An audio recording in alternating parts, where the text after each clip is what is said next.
CGTN Radio. Hear the difference.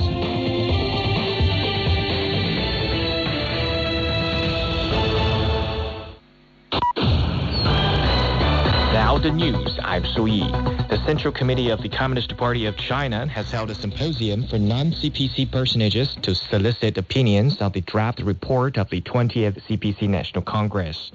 Xi Jinping, General Secretary of the CPC Central Committee, presided over the symposium and delivered a speech.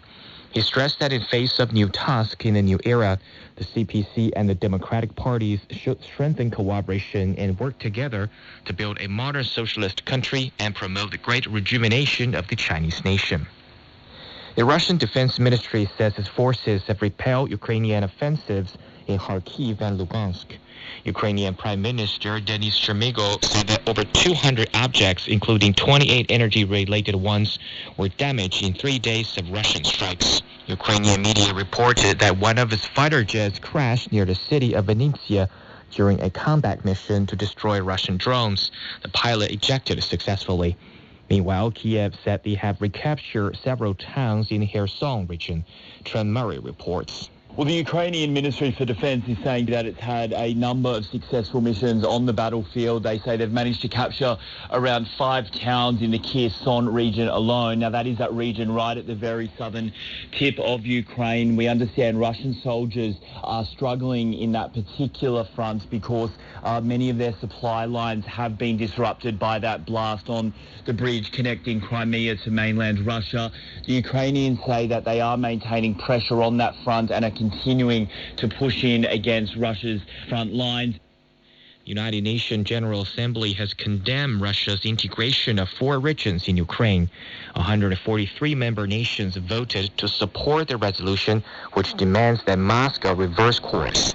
The General Assembly resolution also reaffirmed the sovereignty and territorial integrity of Ukraine. Jody Jacobs has more. At the end of the 2-day debate, the draft resolution was adopted with 143 in favor, 5 against, and 35 abstentions. This is the most support any of the resolutions have received since the crisis between Russia and the Ukraine began back in February. And it comes just weeks after the Kremlin said it was incorporating parts of the occupied Ukraine into its territory.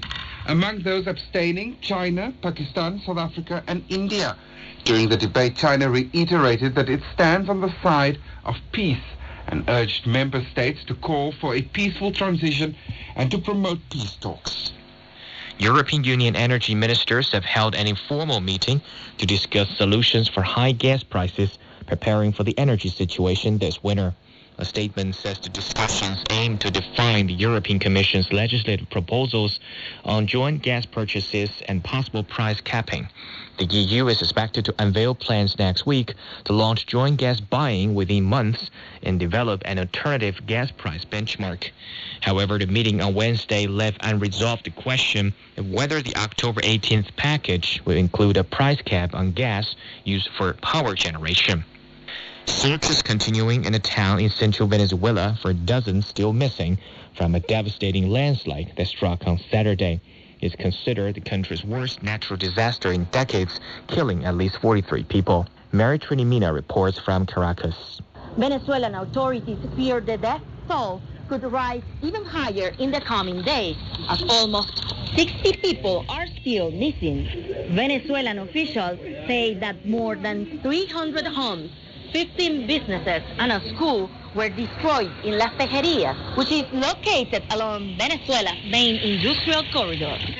2 storm shelters have been opened to provide aid to families who lost their homes or are located in areas at risk. In the town of almost 73,000 people, electricity and cell phone connectivity has been slowly restored, but there are still difficulties in providing clean running water. North Korea fired 2 long-range strategic cruise missiles on Wednesday. State news agency KCNA reports that the missile hit a target 2,000 kilometers away. Wednesday's test was overseen by the country's leader, Kim Jong-un. He said his country should focus all efforts on the endless and accelerating development of the National Nuclear Combat Armed Forces. And that's the news. I'm Su Yi.